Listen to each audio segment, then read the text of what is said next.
On 16th century maps, it occupied half a continent. Today, there is not a single mention of it in textbooks.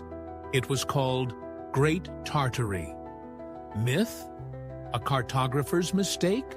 Or a chapter of history that has been erased and that we are no longer allowed to remember? Who erased an entire empire from the world map? And what remains of it in forgotten symbols, underground cities, and folklore that science does not believe?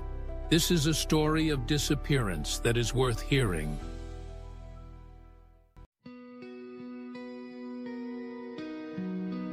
On ancient maps of Europe, you can find a striking designation: Tartaria, a vast territory stretching from the shores of the Caspian Sea to the icy limits of the Arctic, from the Urals to the shores of the Pacific Ocean. It encompasses lands that today belong to Russia, Kazakhstan, Mongolia, and China. Countries and cultures separated by thousands of kilometers and entire eras. And all this under one mysterious name: Great Tartary. An empire? A civilization? A geographical misunderstanding? What was it? And why did it disappear? Modern people have hardly ever heard this word outside of fantastical theories. Tartary is not mentioned in school textbooks, university history courses, or even popular encyclopedias. This raises a logical question. How is this possible? If it was depicted on maps of the 16th, 17th, and even 18th centuries alongside the Ottoman Empire, Persia, and France, why is it now gone? The disappearance of this country from our cultural field seems strange. It is as if someone deliberately erased all traces of its existence. Many researchers of alternative history call this a civilizational conspiracy. Allegedly, there was a huge and developed state, Tartaria, with a unique culture, architecture, and even technologies that surpassed those of Europe. And this state was destroyed, not only physically, but also in the memory of generations. It was purged, hushed up, dissolved into the names of new states. Its maps were hidden, its chronicles rewritten, and its peoples assimilated and stripped of their identity. Is this really the case? Before looking for someone to blame, it is important to ask the main question. Where did Tartaria come from in the first place? This word, like a phantom, appears in sources from different centuries. It can be found in engravings, travel diaries, and chronicles. Sometimes with a hint of horror, as in Dante, who describes Tartary as a hellish place. Sometimes with respect, as in cartographers who depict it alongside great empires. But what did they mean? And who really lived in these lands? To understand the nature of Tartaria, we need to cast aside modern ideas about borders and states. In the Middle Ages and early modern times, cartography was not a science, but an art. Cartographers depicted not only known countries, but also imaginary ones. Not accurate borders, but representations. In this sense, Tartaria was not so much a real country as a symbol of the unknown, wild and distant lands inhabited by barbarians, nomads, and tribes that Europe feared and did not understand. And yet, why is Tartary so huge on these maps? Why was it called Great? Why did it even include Muscovy, Crimea, and Asia? And why did this name subsequently disappear? Was it a process of natural scientific refinement, or a deliberate purge of an inconvenient past?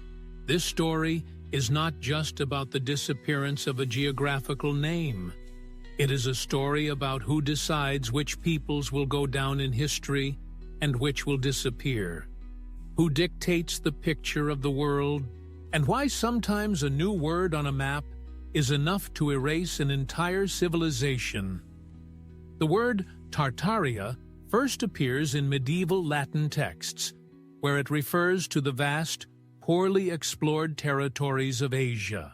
Its origin is not related to statehood, but to perception and fear. Europeans called all the nomadic peoples of the East Tartars, Mongols, Turks, Manchus. It was a collective name referring to hell, Tartarus, from ancient mythology. After the Mongol invasion of Europe in the 13th century, the fear of nomads became entrenched in both language and geography. In the 15th and 16th centuries, European cartographers began to depict Tartaria as a single mass on their maps. In different centuries, it was Great Tartaria, Muscovite Tartaria, New Tartaria, and Chinese Tartaria. But these were not states in the modern sense. They were conventional zones of influence or unexplored lands. Geographical spots about which there was no information were filled with a general name, Tartary. Such a generalization was convenient. It allowed all eastern territories outside the Ottoman Empire, Persia, and China to be designated. Cartographers such as Gerardus Mercator and Sebastian Münster included Tartary on their 16th century maps, often with fantastical elements, cannibalistic peoples, monsters, underground cities. The historical accuracy of these maps is now in doubt, but at the time they were perceived as a reflection of reality. Moreover, travelers, merchants, and diplomats traveling to Asia used these designations, perpetuating the myth of Tartary as a single region. Importantly, Europeans often did not distinguish where Muscovy ended and Siberia began. For them, the Russian kingdom was part of Great Tartary. This is especially evident on maps prior to the 17th century. Some sources directly referred to Russians as Tartars, which, from a European perspective, meant something wild, eastern, and dangerous. Only over time did Muscovy begin to be perceived as an independent state. Thus, the idea of Tartary is primarily a reflection of European fears and ignorance. The less knowledge there was about the region, the more fantasies were projected onto it. It was a convenient and frightening construct. It united dozens of peoples, cultures, and territories under one banner, without any real unity. Nevertheless, some texts mention Tartar kings, empires, and strong power. Perhaps these were reflections of the Golden Horde, or later Khanates, but they were perceived through the prism of prejudice. For Europeans, the Tartars were the antithesis of civilized people. This meant that the entire state structure of Tartaria was discredited from the outset. Can this be considered a manifestation of cultural racism? Probably yes. The name Tartaria became a catch-all term for ideas about the threat from the East. It was not reality, but a projection, and that is precisely why, as soon as Europe began to understand the eastern lands better, Tartary began to disappear. But it did not disappear immediately. It gradually dissolved into new names, borders, and meanings. If we put aside fears and projections and look at the real lands that were once called Tartary, we see a colorful and complex mosaic. In place of the mythical empire are dozens of ethnic groups, nomadic alliances, Khanates, and civilizations. The western part, the lands of the Volga region, the Urals, and southern Siberia, were under the influence of the Golden Horde, the Kazan and Astrakhan Khanates, and later the Russian state at various times. The eastern part, Central Asia, Mongolia, Tibet, and Manchuria developed in the context of China, Mongolia, and their own dynasties. Thus, Tartary is not a single country, but a conventional designation for the entire Wild East, as seen through European eyes. But this East was not faceless. It had its own structure. It had its own cities, trade routes, religions, and languages. These were not Tartars, but Uzbeks, Buryats, Kyrgyz, Yakuts, Tungus, Daur, Kalmyks, Uyghurs, and Mongols. The only thing they had in common was that Europe did not want to understand them. Some modern researchers, especially in the Russian-speaking world, believe that behind the screen of Tartary, there really was a certain political and cultural integrity. They point to uniform architectural styles, similar symbols in folk ornamentation, and common myths about a heavenly power, or golden age. In this sense, Tartaria can be seen as a cultural zone united not so much by politics as by a worldview. The following facts support this version. Traces of ancient fortifications, megalithic structures, and canals that do not fit into the official chronology have been found in Siberia. There is also mention of the striking similarity of ancient maps made in different parts of Europe, where Tartaria occupies strictly defined areas. It seems that this was something more than a mistake. However, official science does not agree with these arguments. Historians point out that ancient maps were often copied from each other rather than drawn from life. Information about Tartaria was passed from source to source without clarification, which distorted the picture. Archaeologists believe that anomalous finds are interpretations, not facts. Yes, there are cultural links between the regions, but these can be explained by migration and trade, not the existence of a single empire. Nevertheless, the question remains open. If Tartaria is just an archaic designation, why has it stuck around for so long? Why do we see almost the same territory united under this name on maps from different centuries and by different authors? And why does the disappearance of this name coincide with the political consolidation of the Russian Empire? Some believe that it is not Tartaria itself that is important, but the fact that the memory of a different way of life has disappeared. Before the colonization of Siberia, there were structures here that did not fit into the Western model of statehood. Horizontal alliances, mobile settlements, a cult of the sun and sky, and a unique relationship with space. And perhaps the disappearance of the name Tartary is not just a change of words. It is an attempt to replace the entire picture of the world. By the middle of the 18th century, the word Tartary began to disappear from European maps. It was replaced by more specific terms: Siberia, Mongolia, Central Asia, China.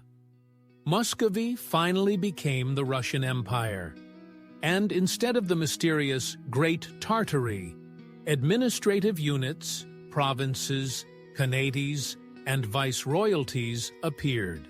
Geography became scientific, and maps became more and more accurate. It would seem to be a natural process of refinement. But why does it cause so much controversy? Firstly, the speed. The disappearance of Tartary is rapid, literally in a century and a half. If in 1680 it is depicted as the dominant territory of Asia, by 1850 there is no trace of it left. In its place is the vast Russian Empire, drawn with confident detail. Is it really possible that knowledge about this territory was completely rewritten during this period? Secondly, there is the synchronism. The removal of Tartaria from the maps coincides with Russia's expansion to the east, with the annexation of Siberia, Khiva, Bukhara, and Kokand. These processes were accompanied by military campaigns, diplomacy, and, importantly, cultural assimilation. Names, symbols, and even the ethnonyms of peoples were replaced. And all this was done under the banner of progress, modernization, and centralization. History began to be written by the victors according to the Western or imperial model. Thirdly, methodicalness. The disappearance of Tartaria was accompanied by a purge of terminology. In academic circles, it became unacceptable to use this term. It became a symbol of naivety and outdated geography, and along with it, many real peoples, cultures, and epics were forgotten. Schools no longer taught that Siberia had its own civilizations, that cities stood there long before the arrival of the Russians, that there were languages that no longer exist today. All this suggests that we are not just talking about clarifying cartography, but about rewriting history. If at a certain point it is decided that Tartaria is a fiction, then everything associated with it ceases to exist. In archives, in science, in memory, it is as if a delete button has been pressed. Conspiracy theorists go even further. They claim that the disappearance of Tartaria was part of a global process, that the true history of the world was radically altered in the 19th century. That, along with Tartaria, other phenomena also disappeared. Atmospheric technologies, ancient architecture in Siberia, energy structures of the past. All of this was replaced with an artificially constructed history convenient for colonial empires. Sounds fantastic? Perhaps. But the facts remain. The mass disappearance of artifacts, the renaming of cities, the strange standardization of architecture across Eurasia, identical stories of burned archives in different countries, and all this at the same time. Coincidence or an operation to erase the past? It is not just a name on a map that disappears. An alternative view of the world disappears. The idea of the Earth as a living and diverse organism disappears. Instead, a linear history emerges, where everything is strictly compartmentalized. And Tartaria does not fit in. Therefore, it must not exist. If Tartaria is not just a geographical error, but a forgotten system, then who could have been behind its disappearance? The version supported by official science is simple. The term was outdated, did not reflect the real state of affairs, and therefore disappeared. But this logic has its weaknesses. Why did a term that had been used for hundreds of years suddenly become unacceptable? Why was it so abruptly removed from scientific and educational discourse? And who stood to gain from this? One possible answer is ideological expediency. In the 18th and 19th centuries, Europe was actively rebuilding its worldview.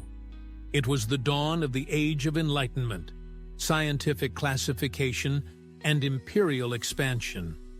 Old, vague, mythological terms no longer fit into the model. History became a weapon. This meant that whoever controlled the narrative controlled the consciousness of the people. Removing Tartary from the map meant removing a whole layer of alternative meanings. For the Russian Empire, in particular, it was important to cement the image of Siberia as a wild land tamed by the civilizing hand of St. Petersburg. But Tartaria, even as a fictional structure, contradicted this logic. It implied that these lands already belonged to someone, that there was something more there than just taiga and tribes. Tartaria prevented the construction of a linear history, from Moscow to Vladivostok. It had to be erased. But Tartaria was also inconvenient for the West. In the concept of progress and superiority of European civilization, there should be no mention of great Eastern powers equal in scale, and even more so about supposedly mysterious technologies, a harmonious way of life, or alternative architecture. Anything that did not fit into the rigid model of the Wild East and the civilized West was to be forgotten. This is where the conspiracy theory comes in. Supposedly, a global revision of history took place in the 19th century. Against the backdrop of industrialization, wars and revolutions, archives were destroyed en masse, encyclopedias were rewritten, and textbooks were standardized. The very term Tartaria was excluded from everywhere.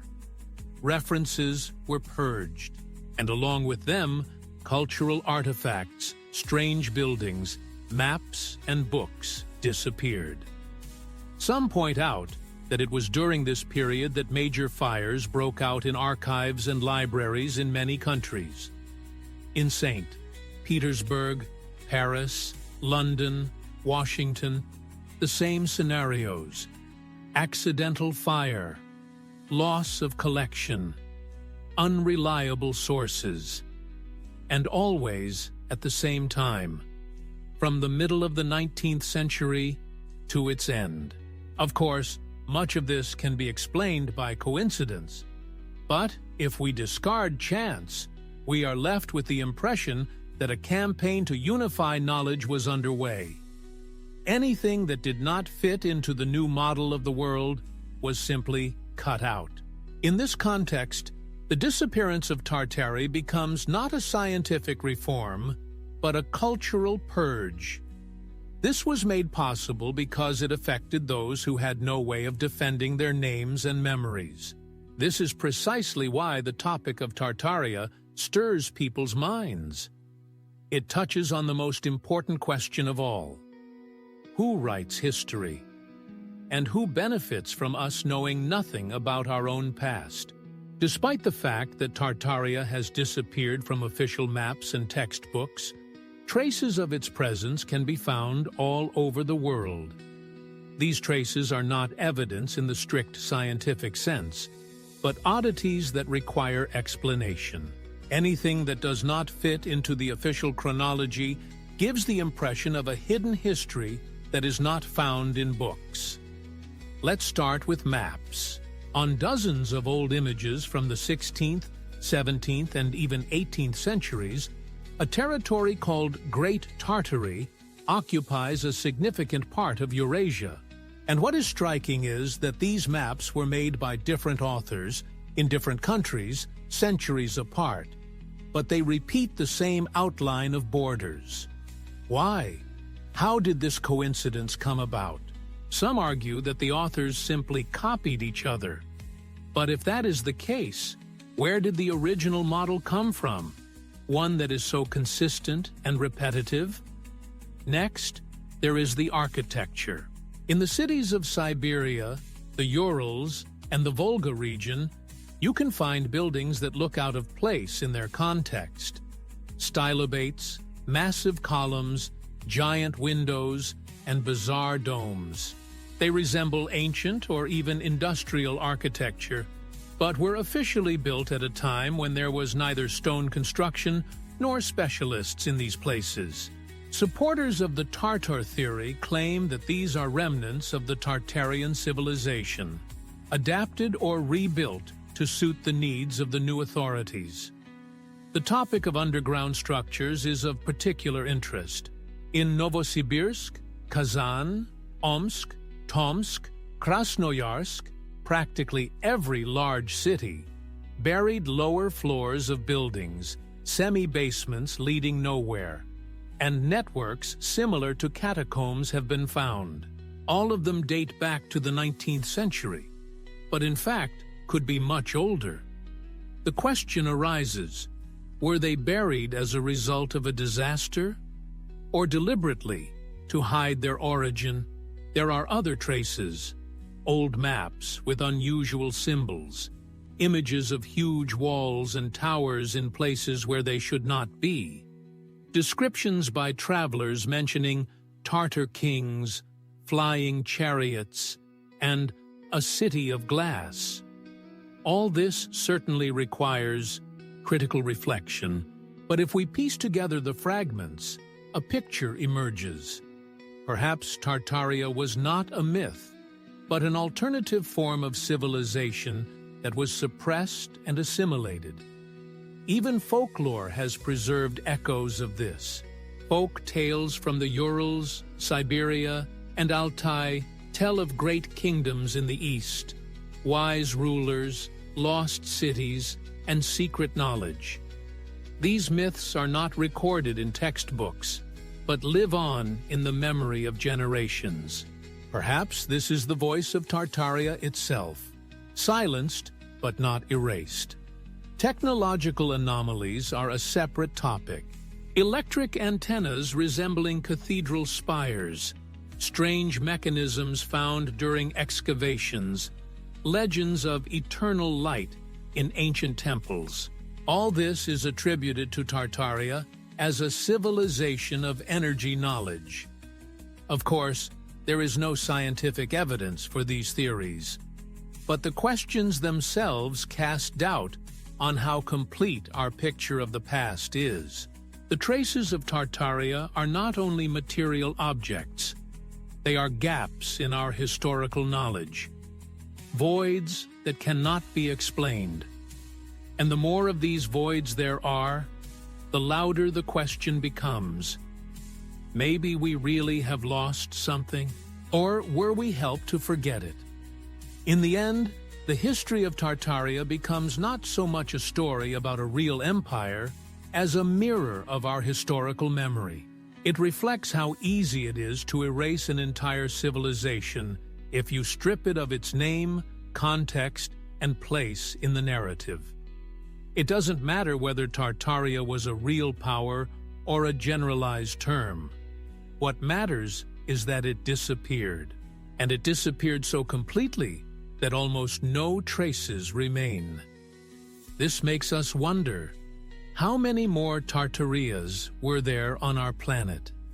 How many cultures, peoples, and knowledge systems have been erased or replaced? Who decides what is worthy of remaining in textbooks and what is consigned to oblivion?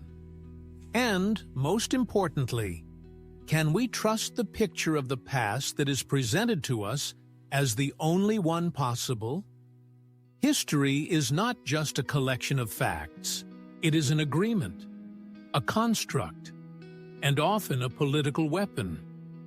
When we see how terminology changes, how entire names disappear, we understand that the past is a battlefield.